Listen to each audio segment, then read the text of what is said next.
दोस्तों हाजिर एक होर वीडियो रिपोर्ट लैके चैनल रितेश लखी अनप्लग्ड उत्ते ते मेरी आज दी वीडियो रिपोर्ट एक फॉलोअप रिपोर्ट है। बीती रिपोर्ट विच आपां जिक्र कीता उन्हां वीडियोज़ दा उन्हां तस्वीरां दा जो कि वायरल होईयां। गैंगस्टर अनमोल बिश्नोई लॉरेंस बिश्नोई दा छोटा भरा ते ओह गैंगस्टर जो कि को अक्यूज़ड है। सिद्धू मूसेवाला कतल केस दी प्लैनिंग दे विच उसदी अहम भूमिका दस्सी जाती है। उसदे बारे जिक्र किया जाता है कि वह अजरबाईजान दे विच ट्रैक कर लिया गया सी, उसनूं उत्थे डिटेन भी किया गया, लेकिन की कारण रहा वो यूएस पहुंचण दे विच कामयाब रहिंदा है। तकरीबन इस चीज़ की तस्दीक हो चुकी है कि वीडियोज़ दे विच ते तस्वीरां दे विच देखा जाने वाला शख्स होर कोई नहीं बल्कि अनमोल बिश्नोई है। उही अनमोल बिश्नोई जिस दे नाल थिरकदे हुए नज़र आ रहे हैं पंजाब के मशहूर गायक करण औजला अते शैरी मान। ये दोहां गायकों वालों अपने अपने बयान स्पष्टीकरण अपने सोशल मीडिया प्लेटफॉर्म्स उत्ते जारी किए गए हैं। दोवां ने कहने की कोशिश की है कि समागम बहुत वड्डा सी, आयोजकों ने किस इस समागम दे विच बुलाया सी, इसकी जानकारी इन्हां कोल नहीं सी ते अक्सर ये इन्हां चीज़ों दे विच जांदे भी ने। सो अपना पल्ला झाड़न की लोग कोशिश करते पे ने, लेकिन जिस तरीके दे नाल नेड़ता दे नाल इन्हां नूं अनमोल बिश्नोई दे नाल थिरकदिआं होइआं देखा जा रहा है, नोट उत्थे बरसाए जा रहे हैगे ने, वारे जा रहे हैगे ने। उन्हां तो बहुत होर सवाल खड़े होंदे ने जिन्हां नूं मैं अज दी वीडियो विच एड्रैस बिल्कुल नहीं करांगा। करण औजला, शैरी मान, अनमोल बिश्नोई की कनैक्शन है, ये गल्लां बातां आपां कदे होर किसी होर वीडियो विच डिस्कस करांगे। लेकिन अज दी वीडियो उस तो भी महत्वपूर्ण है। अज मैं उस मेज़बान की गल करनी है जिस दे समागम दे विच ये पूरा दा पूरा घटनाक्रम वापरदा पिया है, यानी कि करण औजला, शैरी मान उत्थे परफॉर्म करते पे ने ते नाल अनमोल बिश्नोई नचदा होया नज़र आ रहा है, भंगड़े पाउंदा होया नज़र आ रहा है। ये जिहड़ा मेज़बान है इस दे बारे तुसीं सोशल मीडिया उत्ते हाले तक जानकारी लै चुके हो कि करमवीर दिओ नां दा शख्स है। ये चीज़ां सब नूं पता है ते भी दस्सिया जांदा है कि ये बंदा एक प्रोकलेम्ड ऑफेंडर है, भगौड़ा है। रवि खवाजके दे कतल केस दे विच ये बंदा जेल भी कट चुका है। मैं अज इस बंदे की पूरी जिहड़ी अपराध जगत की कुंडली है वो थोड़े सामने लैके हाज़र होया हाँ, क्योंकि इस बारे पड़ताल मैं पिछले तकरीबन 48 घंटिया तो करदा पिया हाँ।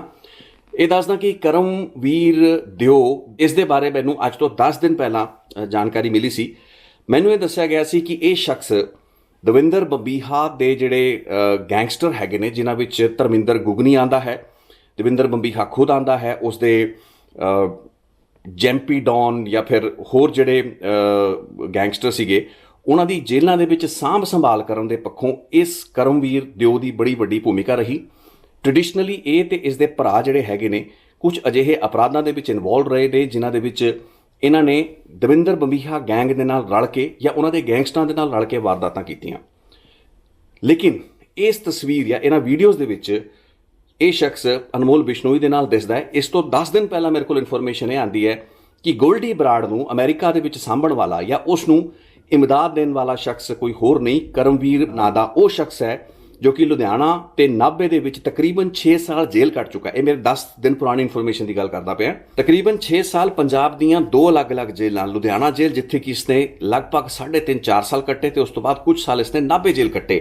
2 अलग अलग कतल दीयां वारदातां ने। मीडिया दे विच सिर्फ रवि खवाजके दे कतल की गलबात आ रही है, लेकिन अज मैं इसकी अपराध की कुंडली जिवें मैं जिक्र किया है उससे मैं पूरा पिछौकड़ लैके आया हाँ जो थोड़ी नज़र करांगा। मैं दसदा कि दविंदर बंबीहा दे गैंगस्टरां दे नाल धर्मिंदर गुगनी वलगिया दे नाल ये शख्स जुड़िया रहा। ये खुद एक क्लासीफाइड गैंगस्टर तो नहीं सी, लेकिन एक अपराधी जरूर सी। इसके अपराध का जिहड़ा सफ़र से 2011-12 तो शुरू होंदा है। एक कतल केस होंदा है जिस विच बंटी बाजवा नां दा एक सरपंच का जिहड़ा पति होंदा है वो इलैक्शनां दे दौरान मारिया जाता है। हुणे वो समा होंदा है जिस दौरान सब दे जिहड़े लाइसेंसी हथियार होंदे ने वो पुलिस कोल जमा हो जाते हैं, लेकिन इलीगल वैपन्स दे नाल काला हवास वालों बंटी बाजवे का जिहड़ा है कतल करता जाता है। बंटी बाजवा दस्सिया जाता है कि इसे शख्स करमवीर दे रिश्ते दे विच भी उसकी रिश्तेदारी भी उसदे नाल कुछ पैंदी हुंदी है, लेकिन पार्टीबाजी इस तरीके की होंदी है कि मौका जिवें हुंदा कि सरपंची दे इलैक्शनां दे विच गर्मा गर्मी ज़्यादा हो रही हुंदी है। सो उसी पार्टीबाजी के चलते लड़ाई झगड़ा ज़्यादा वधदा है। काला हवास वालों वो कतल अंजाम दिता जाता है, तो काला हवास दे नाल जिहड़े लोग हुंदे ने उन्हां विच करमवीर दिओ भी इनवॉल्व हुंदा है। 2012 दे विच इस नूं गिरफ्तार कर लिया जाता है तो 2012 तो लैके 2019 ये तकरीबन 6-7 साल जिहड़े रहे ये लुधियाना की जेल दे विच करमवीर दिओ ने कट्टे। तो इस इन्हां जेलों के जिहड़ी दी टर्म सी वो इन्नी शाही दसी जाती है। करमवीर एक बहुत ही धनाड़ परिवार तो है, 300 किले जमीन इस दे नां ते दसी जाती है। यह भी दस्सिया जाता है कि 3 भरा सी जिन्हां विचों एक दी मौत हो चुकी है, एक भरा जेल दे विच अज भी है क्योंकि उसनूं उन्हां ही कतल केसां दे विच सज़ा हुई है। ਆਪਣੀ ਪੈਰੋਲ ਜੰਪ ਕਰਕੇ ਆਪਣੇ ਪਿਤਾ ਦੀ ਤਬੀਅਤ ਖਰਾਬ ਹੋਣ ਕਾਰਨ ਇਸ ਨੂੰ ਬਾਰ-ਬਾਰ ਛੁੱਟੀਆਂ ਜੇਲ੍ਹ ਤੋਂ ਮਿਲ ਰਹੀਆਂ ਸਨ, ਲੇਕਿਨ ਇੱਕ ਛੁੱਟੀ ਦੌਰਾਨ ਇਸ ਨੇ ਉਸ ਦਾ ਫਾਇਦਾ ਚੁੱਕਿਆ ਤੇ ਉਸ ਤੋਂ ਬਾਅਦ ਇਹ ਦੱਸਿਆ ਜਾਂਦਾ ਹੈ ਕਿ ਐਬਸਕੌਂਡ ਕਰ ਗਿਆ, ਯਾਨੀ ਕਿ ਇਹ ਭਗੌੜਾ ਹੋ ਗਿਆ। ਅੱਜ ਤੱਕ ਇਹ ਪੁਲਿਸ ਦੀ ਗਿਰਫਤ ਵਿੱਚ ਨਹੀਂ ਆਇਆ, ਪ੍ਰੋਕਲੇਮਡ ਅਫੈਂਡਰ ਹੈ। ਜ਼ਿਆਦਾ ਸਮਾਂ ਜਿਹੜਾ ਲੁਧਿਆਣਾ ਦੀ ਜੇਲ੍ਹ ਦੇ ਵਿੱਚ ਇਸਨੇ ਕੱਟਿਆ, ਬਹੁਤ ਹੀ ਸ਼ਾਹੀ ਠਾਠ ਦੇ ਵਿੱਚ ਇਸ ਦਾ ਸਮਾਂ ਨਿਕਲਿਆ। ਮੈਂ ਕੁਝ ਹੋਰ ਅਜਿਹੀਆਂ ਤਸਵੀਰਾਂ ਜੋ ਕਿ ਇਸ ਵੱਲੋਂ ਖਿੱਚੀਆਂ ਗਈਆਂ ਉਹਨਾਂ ਸਮਿਆਂ ਦੇ ਵਿੱਚ ਉਹ ਵੀ ਤੁਹਾਡੇ ਨਾਲ ਸਾਂਝੀ ਕਰ ਰਹੇ ਹਾਂ।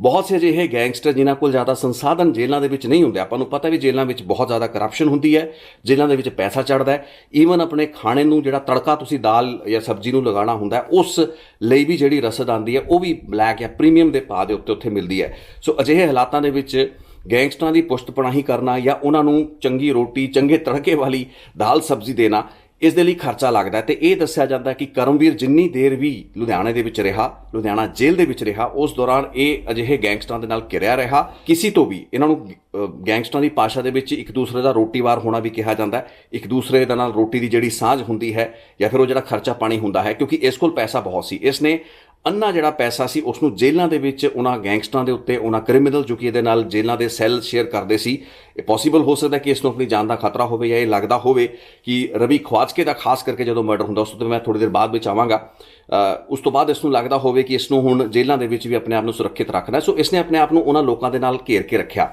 ਧਰਮਿੰਦਰ ਗੁਗਨੀ ਜਾਂ ਦਵਿੰਦਰ ਬੰਬੀਹਾ ਗੈਂਗ ਦੇ ਨਾਲ ਇਸ ਦੀ ਟ੍ਰੈਡੀਸ਼ਨਲ ਜਿਹੜੀ ਕਹਿੰਦੇ ਗੱਠਜੋੜ ਰਿਹਾ, ਇਹ ਉਹਨਾਂ ਦੇ ਨਾਲ ਜ਼ਿਆਦਾ ਰਿਹਾ।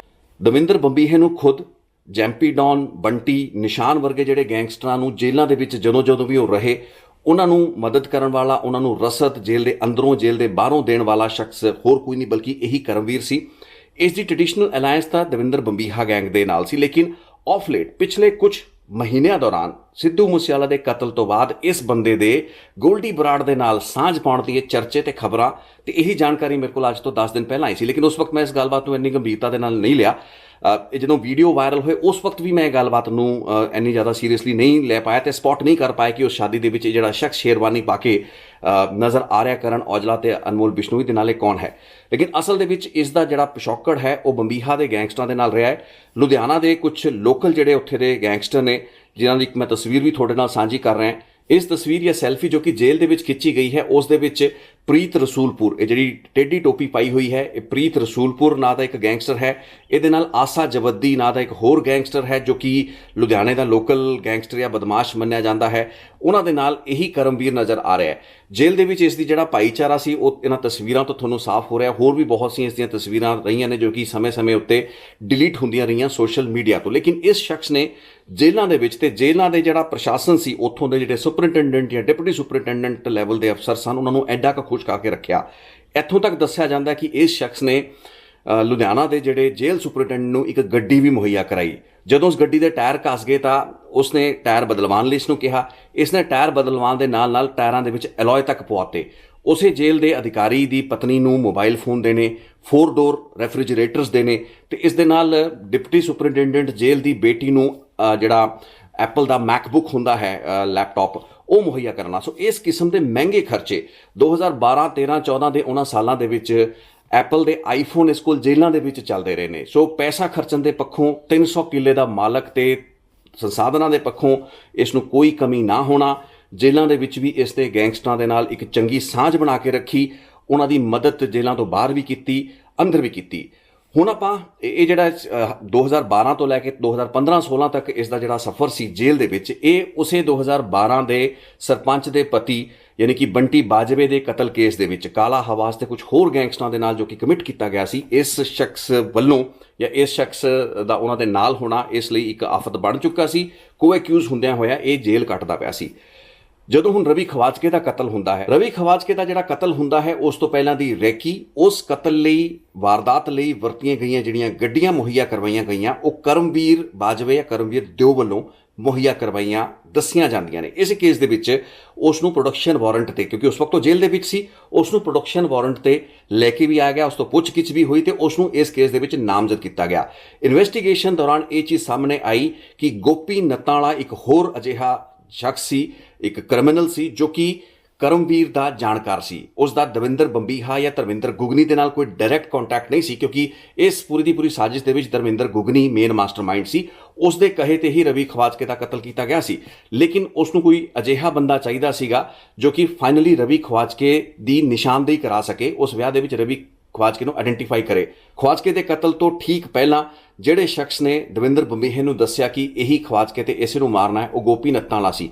ਗੋਪੀ ਨੱਤਾਂ ਵਾਲਾ ਕੌਣ ਸੀ? ਗੋਪੀ ਨੱਤਾਂ ਵਾਲਾ ਇਸੇ ਕਰਮਵੀਰ ਬਾਜਵੇ ਦਾ ਯਾਨੀ ਕਰਮਵੀਰ ਯੋਗੀ ਦਾ ਇੱਕ ਖਾਸਮ ਖਾਸ ਕ੍ਰਿਮੀਨਲ ਦੱਸਿਆ ਜਾਂਦਾ ਹੈ, ਜੋ ਕਿ ਜੇਲ੍ਹ ਤੋਂ ਹੀ ਉਸ ਦੇ ਨਾਲ ਕੰਟੈਕਟ ਦੇ ਵਿੱਚ ਸੀ। ਸੋ ਜੇਲ੍ਹ ਦੇ ਵਿੱਚ ਬੈਠ ਕੇ ਆਪਣਾ ਅਸਰ ਰਸੂਖ ਆਪਣੇ ਪੈਸੇ ਦੇ ਜ਼ੋਰ ਉੱਤੇ ਨਾ ਸਿਰਫ ਇਸਨੇ ਜੇਲ੍ਹ ਦੇ ਪ੍ਰਸ਼ਾਸਨ ਨੂੰ ਪ੍ਰਬੰਧਨ ਨੂੰ ਆਪਣੇ ਇਸ਼ਾਰਿਆਂ ਦੇ ਉੱਤੇ ਨਚਾਇਆ, ਜਦੋਂ ਜੀ ਕੀਤਾ ਇਸਨੇ ਜੋ ਜੀ ਕੀਤਾ ਉਹ ਕੀਤਾ, ਬਲਕਿ ਅਜਿਹੇ ਇਸ ਦੇ ਕ੍ਰਿਮੀਨਲ ਦੇ ਨਾਲ ਕੰਟੈਕਟ ਜਿਹੜੇ ਸੀ ਉਹ ਵੀ ਸਥਾਪਿਤ ਹੋਏ। ਉਸ ਤੋਂ ਬਾਅਦ ਇੱਕ ਝਗੜਾ ਦੱਸਿਆ ਜਾਂਦਾ ਜੋ ਕਿ ਲੁਧਿਆਣਾ ਜੇਲ੍ਹ ਦੇ ਵਿੱਚ ਹੋਇਆ। ਉਸ ਝਗੜੇ ਤੋਂ ਬਾਅਦ ਸ਼ਾਇਦ ਇੱਕ ਰਾਜਵਿੰਦਰ ਸੰਧੂ ਨਾਂ ਦਾ ਇੱਕ ਹੋਰ ਅੰਡਰ ਟਰਾਇਲ ਸੀ ਇਨਮੇਟ, ਜੇਲ੍ਹ ਇਨਮੇਟ ਸੀ, ਜਿਸ ਉੱਤੇ ਹਮਲਾ ਕੀਤਾ ਜਾਂਦਾ ਹੈ। ਉਸ ਹਮਲੇ ਤੋਂ ਬਾਅਦ ਇਹਨਾਂ ਦੀ ਜੇਲ੍ਹ ਦਾ ਜਿਹੜਾ ਚਲਾਨ ਪੈਂਦਾ, ਜਿਸ ਨੂੰ ਕਹਿੰਦੇ ਕਿ ਜੇਲ੍ਹ ਤਬਦੀਲ ਕਰਤੀ ਜਾਂਦੀ ਹੈ। ਫਾਈਨਲੀ ਕਰਮਵੀਰ ਨੂੰ ਨਾਭੇ ਜੇਲ੍ਹ ਭੇਜਤਾ ਗਿਆ। ਹੁਣ ਨਾਭੇ ਜੇਲ੍ਹ ਦੀ ਇਸ ਦੀ ਗਤੀਵਿਧੀਆਂ ਬਾਰੇ ਮੇਰੇ ਕੋਲ ਜ਼ਿਆਦਾ ਜਾਣਕਾਰੀ ਨਹੀਂ ਹੈ, ਲੇਕਿਨ ਲੁਧਿਆਣਾ ਜੇਲ੍ਹ ਦੇ ਵਿੱਚ ਜਿੰਨੇ ਸਾਲ ਉਹ ਰਿਹਾ, ਉਸੇ ਦੌਰਾਨ ਰਵੀ ਖਵਾਜਕੇ ਦਾ ਕਤਲ ਹੁੰਦਾ ਹੈ। ਉਸ ਕਤਲ ਦੀ ਸਾਜ਼ਿਸ਼ ਦੇ ਵਿੱਚ ਵੀ ਬਤੌਰ ਇੱਕ ਕੋ ਅਕਿਊਜ਼ ਤੇ ਲੌਜਿਸਟਿਕਲ ਮਟੀਰੀਅਲ ਰਿਸੋਰਸਿਸ ਦੇ ਨਾਲ ਦਵਿੰਦਰ ਬੰਬੀਹੇ ਦੀ ਮਦਦ ਕਰਨ ਵਾਲਾ ਸ਼ਖਸ ਕੋਈ ਹੋਰ ਨਹੀਂ ਬਲਕਿ ਕਰਮਵੀਰ ਹੁੰਦਾ ਹੈ। ਹੁਣ ਤੁਸੀਂ ਇਤਫਾਕ ਦੇਖੋ ਕਿ ਦਵਿੰਦਰ ਬੰਬੀਹਾ ਤੇ ਧਰਮਿੰਦਰ ਗੁਗਨੀ ਵਰਗੇ ਗੈਂਗਸਟਰਾਂ ਨੂੰ ਐਡੀ ਮਜ਼ਬੂਤੀ ਦੇ ਨਾਲ ਹੈਲਪ ਮੁਹੱਈਆ ਕਰਾਉਣ ਵਾਲਾ ਸ਼ਖਸ ਪਿਛਲੇ ਕੁਝ ਮਹੀਨਿਆਂ ਦੌਰਾਨ ਜਦ ਤੋਂ ਉਹ ਅਮਰੀਕਾ ਗਿਆ ਹੈ, ਅਮਰੀਕਾ ਦੇ ਵਿੱਚ ਆਪਾਂ ਮੰਨ ਕੇ ਚੱਲ ਸਕਦੇ ਨੇ ਕਿ ਜਿਸ ਬੰਦੇ ਨੇ ਆਪਣੇ ਵਿਆਹ ਦੇ ਸਮਾਗਮ ਦੇ ਵਿੱਚ ਕਰਨ ਔਜਲੇ ਵਰਗੇ ਤੇ ਸ਼ਹਿਰੀ ਮਾਨ ਵਰਗਿਆਂ ਤੋਂ ਗੈਂਗਸਟਰਾਂ ਦੇ ਨਾਲ ਭੰਗੜੇ ਪਵਾਤੇ, ਉਹ ਸ਼ਖਸ ਕਿੰਨਾ ਤਨਾੜ ਹੋਣਾ ਹੈ, ਉਹਦੇ ਕੋਲ ਸੰਸਾਧਨ ਕੀ ਹੋਣੇ ਨੇ।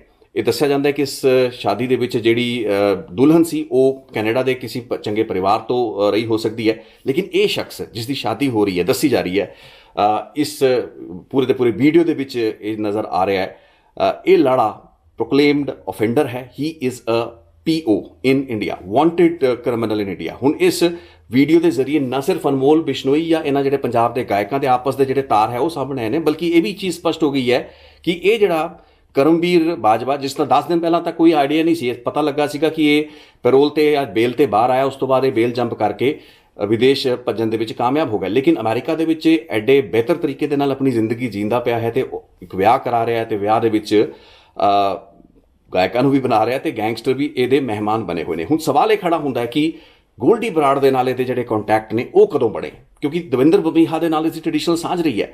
ਇੱਥੇ ਮੈਂ ਤੁਹਾਨੂੰ 2011 ਤੋਂ ਪਹਿਲਾਂ ਲੈ ਕੇ ਦੁਬਾਰਾ ਜਾਣਾ ਚਾਹਾਂਗਾ ਪਿਛੋਕੜ ਦੇ ਵਿੱਚ। ਲਾਰੈਂਸ ਬਿਸ਼ਨੋਈ ਜਦੋਂ ਪੰਜਾਬ ਯੂਨੀਵਰਸਿਟੀ ਜਾਂ DAV ਕਾਲਜ ਦੀਆਂ ਚੋਣਾਂ ਲੜਿਆ ਕਰਦਾ ਸੀ ਸੋਪੂ ਪਾਰਟੀ ਲਈ, ਉਸ ਵਕਤ ਦੱਸਿਆ ਜਾਂਦਾ ਹੈ ਕਿ ਲਾਰੈਂਸ ਬਿਸ਼ਨੋਈ ਦੇ ਨਾਲ ਇਸ ਦੀ ਮੁਲਾਕਾਤ ਸੀ। ਆਪਸ ਦੇ ਵਿੱਚ ਇਹ ਇਕੱਠੇ ਪੜ੍ਹਦੇ ਹੋਏ ਦੱਸੇ ਜਾਂਦੇ ਨੇ। ਕੌਣ? ਕਰਮਵੀਰ ਦਿਓ ਤੇ ਲਾਰੈਂਸ ਬਿਸ਼ਨੋਈ। ਉਹਨਾਂ ਸਮਿਆਂ ਤੋਂ ਹੀ ਇਹਦੀ ਸਾਂਝ ਸੀ। ਲਾਰੈਂਸ ਬਿਸ਼ਨੋਈ ਨੇ ਚੋਣਾਂ ਵੀ ਲੜੀਆਂ ਤੇ ਦੱਸਿਆ ਜਾਂਦਾ ਵੀ ਚੋਣਾਂ ਦੌਰਾਨ ਇਹਨੇ ਉਹਦੀ ਮਦਦ ਵੀ ਕੀਤੀ ਹੋ ਸਕਦੀ ਹੈ, ਲੇਕਿਨ 2012 ਤੋਂ ਬਾਅਦ ਜਿਹੜਾ ਉਹ ਮਰਡਰ ਕੇਸ ਹੁੰਦਾ ਹੈ, ਉਸ ਤੋਂ ਬਾਅਦ ਲੁਧਿਆਣਾ ਜੇਲ੍ਹਾਂ, ਫਿਰ ਨਾਭੇ ਦੀਆਂ ਜੇਲ੍ਹਾਂ, ਉਸ ਦੌਰਾਨ ਇਸ ਦੀ ਪੂਰੀ ਸਾਂਝ ਧਰਮਿੰਦਰ ਗੁਗਨੀ ਜਾਂ ਫਿਰ ਦਵਿੰਦਰ ਬੰਬੀਹਾ ਗੈਂਗ ਦੇ ਨਾਲ ਰਹੀ। ਲਾਰੈਂਸ ਬਿਸ਼ਨੋਈ ਦੇ ਨਾਲ ਇਸ ਦਾ ਕੋਈ ਅਜਿਹਾ ਕੰਟੈਕਟ ਨਹੀਂ ਰਿਹਾ, ਲੇਕਿਨ ਜਾਣ ਪਛਾਣ ਤਾਂ ਸੀ। ਹੁਣ ਜਦੋਂ ਅਮਰੀਕਾ ਦੇ ਵਿੱਚ ਕਰਮਵੀਰ ਪਹੁੰਚ ਚੁੱਕਾ ਹੁੰਦਾ, ਉਸ ਤੋਂ ਬਾਅਦ ਗੋਲਡੀ ਬਰਾੜ ਦਾ ਅਮਰੀਕਾ ਪਹੁੰਚਣਾ ਤੇ ਉੱਥੇ ਇਸ ਦੇ ਨਾਲ ਸੰਬੰਧ ਸਥਾਪਿਤ ਕਰਨੇ। ਮੈਨੂੰ ਇੱਥੋਂ ਤੱਕ ਇਨਫੋਰਮੇਸ਼ਨ ਮਿਲੀ ਕਿ ਗੋਲਡੀ ਬਰਾੜ ਨੂੰ ਜਿਹੜੀ ਵੀ ਮਟੀਰੀਅਲ ਹੈਲਪ ਮਿਲਦੀ ਪਈ ਹੈ, ਇਮਦਾਦ ਮਿਲਦੀ ਪਈ ਹੈ, ਫਰਾਰੀ ਕੱਟਣ ਦੇ ਲਈ ਜਿਹੜੇ ਸੰਸਾਧਨ ਉਸ ਨੂੰ ਠਿਕਾਣੇ ਮਿਲਦੇ ਪਏ ਨੇ, ਉਹਨਾਂ ਦੇ ਵਿੱਚ ਇੱਕ ਬਹੁਤ ਵੱਡਾ ਯੋਗਦਾਨ ਇਸੇ ਕਰਮਵੀਰ ਦਾ ਰਿਹਾ ਹੋ ਸਕਦਾ ਹੈ। ਸੋ ਇਸ ਦੇ ਵਿੱਚ ਕੋਈ ਦੋਰਾਵਾ ਨਹੀਂ ਹੈ ਕਿ ਅਨਮੋਲ ਬਿਸ਼ਨੋਈ ਜੇ ਇਸ ਦੇ ਕਿਸੇ ਸਮਾਗਮ ਦੇ ਵਿੱਚ ਸ਼ਿਰਕਤ ਕਰ ਰਿਹਾ ਹੈ ਜਾਂ ਉਸ ਦੇ ਵਿੱਚ ਸ਼ਾਮਲ ਹੋ ਰਿਹਾ ਹੈ, ਤਾਂ ਗੋਲਡੀ ਬਰਾੜ ਵੀ ਕਿਤੇ ਆਸ-ਪਾਸ ਹੀ ਹੋ ਸਕਦਾ ਹੈ। ਇਟ ਇਜ਼ ਕੁਆਇਟ ਪੋਸੀਬਲ ਕਿ ਉਸ ਸਮਾਗਮ ਦੇ ਵਿੱਚ ਵੀ ਗੋਲਡੀ ਬਰਾੜ ਉਸ ਦੇ ਆਸ-ਪਾਸ ਹੋਵੇ। ਵੀ ਡੋਂਟ ਨੋ ਦਿਸ, ਕਿਉਂਕਿ ਗੋਲਡੀ ਬਰਾੜ ਆਪਣੇ ਆਪ ਨੂੰ ਯੂਰਪ ਦੇ ਵਿੱਚ ਵੀ ਦੱਸਦਾ ਸੀ ਜਦੋਂ ਉਸਨੇ ਮੇਰੇ ਨਾਲ ਆਖਰੀ ਵਾਰ ਫੋਨ ਉੱਤੇ ਗੱਲਬਾਤ ਕੀਤੀ। ਸੋ ਗੋਲਡੀ ਬਰਾੜ ਬਾਰੇ ਪੱਕੇ ਤੌਰ ਤੇ ਨਹੀਂ ਕਿਹਾ ਜਾ ਸਕਦਾ, ਲੇਕਿਨ ਕਰਮਵੀਰ ਦੀ ਜਿਹੜੀ ਸਾਂਝ ਸੀ ਪਿਛਲੇ ਕੁਝ ਮਹੀਨਿਆਂ ਦੌਰਾਨ ਗੋਲਡੀ ਬਰਾੜ ਦੇ ਨਾਲ ਜਾਂ ਲਾਰੈਂਸ ਗੈਂਗ ਦੇ ਨਾਲ ਵਧੀ ਹੈ। ਤੇ ਇਸ ਚੀਜ਼ ਦਾ ਜਿਹੜਾ ਮਲਾਲ ਹੈ ਉਹ ਇਸ ਦੇ ਆਪਣੇ ਭਰਾਵਾਂ ਨੂੰ ਵੀ ਹੈ। ਇਸ ਦੇ 2 ਭਰਾ ਹੈਗੇ ਨੇ, 3 ਮੈਂ ਦੱਸੇ ਸੀਗੇ ਭਰਾ ਦੇ, ਇੱਕ ਦੀ ਮੌਤ ਹੋ ਚੁੱਕੀ ਹੈ, ਲੇਕਿਨ ਇੱਕ ਜਿਹੜਾ ਭਰਾ ਹੈ ਉਹ ਅਜੇ ਵੀ ਜੇਲ੍ਹ ਦੇ ਵਿੱਚ ਹੈ। ਸੋ ਇਹ ਦੱਸਿਆ ਜਾ ਉਸ ਨੂੰ ਸਜ਼ਾ ਹੋ ਚੁੱਕੀ ਹੈ, ਉਹਨਾਂ ਹੀ ਮਰਡਰ ਕੇਸਾਂ ਦੇ ਵਿੱਚੋਂ ਕਿਸੇ ਕੇਸ ਦੇ ਵਿੱਚ ਸਜ਼ਾ ਹੋ ਚੁੱਕੀ ਹੈ। ਸੋ ਉਸ ਭਰਾ ਨੂੰ ਜੋ ਕਿ ਅਜੇ ਵੀ ਬੰਬੀਹਾ ਗੈਂਗ ਜਾਂ ਗੁਗਨੀ ਹੋਰਾਂ ਦੇ ਨਾਲ ਕਨੈਕਟਡ ਹੈ, ਉਸ ਨੂੰ ਵੀ ਇਸ ਚੀਜ਼ ਨੂੰ ਲੈ ਕੇ ਮਲਾਲ ਸੀ ਕਿ ਇਹ ਹੁਣ ਕਿਹੜੇ ਪਾਸੇ ਲਾਰੈਂਸ ਬਿਸ਼ਨੋਈ ਦੇ ਗੈਂਗ ਦੇ ਨਾਲ ਕਿਉਂ ਇਸ ਦੀ ਨੇੜਤਾ ਵਧਦੀ ਪਈ ਹੈ। ਸੋ ਇਹ ਗੱਲਾਂ ਬਾਤਾਂ ਮੈਂ ਤੁਹਾਨੂੰ 10 ਦਿਨ ਪੁਰਾਣੀ ਇਨਪੁੱਟ ਦਾ ਜ਼ਿਕਰ ਕਰ ਰਿਹਾ, ਲੇਕਿਨ ਉਸ ਵਕਤ ਤੱਕ ਮੇਰੇ ਕੋਲ ਵੀ ਕੋਈ ਅਜਿਹਾ ਆਧਾਰ ਨਹੀਂ ਸੀ ਕਿ ਮੈਂ ਕਹਿ ਸਕਾਂ ਕਿ ਜੇ ਕਰਮਵੀਰ ਬਾਜਵਾ ਨਾਂ ਦਾ ਸ਼ਖਸ ਹੈ ਜੋ ਕਿ ਲੁਧਿਆਣੇ ਦੀ ਜੇਲ੍ਹ ਦੇ ਵਿੱਚ ਬਹੁਤ ਹੀ ਧਨਾੜ ਇੱਕ ਇਨਮੇਟ ਰਿਹਾ, ਅੰਡਰ ਟਰਾਇਲ ਰਿਹਾ, ਇਸਨੇ ਕਈ ਗੈਂਗਸਟਰ ਸਾਂਭੇ, ਦਵਿੰਦਰ ਬੰਬੀਹਾ ਗੈਂਗ ਦੇ ਨਾਲ ਚੰਗੀ ਸਾਂਝ ਰਹੀ, ਲੇਕਿਨ ਹੁਣ ਲਾਰੈਂਸ ਬਿਸ਼ਨੋਈ ਜਾਂ ਗੋਲਡੀ ਬਰਾੜ ਦੇ ਨਾਲ ਇਹਦੀ ਨੇੜਤਾ ਵੱਧ ਚੁੱਕੀ ਹੈ। ਲੇਕਿਨ ਹੁਣ ਉਹ ਚੀਜ਼ਾਂ ਦੀ ਤਸਦੀਕ ਹੋਈ ਹੈ। ਇਹ ਵੀਡੀਓ ਦੀ ਸ਼ਕਲ ਦੇ ਵਿੱਚ ਕਈ ਜਿਹੜੇ ਪੈਰਾਡਾਈਮਸ ਨੇ, ਕਈ ਜਿਹੜੇ ਨਵੇਂ ਬਣ ਰਹੇ ਸਮੀਕਰਨ ਨੇ ਉਹ ਕਲੀਅਰ ਹੋਏ ਨੇ। ਲੇਕਿਨ ਇੱਕ ਜਿਹੜੀ ਬੜੀ ਇੰਪੋਰਟੈਂਟ ਗੱਲਬਾਤ ਇਸ ਵੀਡੀਓ ਨੇ ਸਾਹਮਣੇ ਲਿਆਂਦੀ ਹੈ ਉਹ ਇਸ ਸ਼ਿਫਟ ਓਵਰ ਦੀ ਵੀ ਹੈ, ਜੋ ਕਿ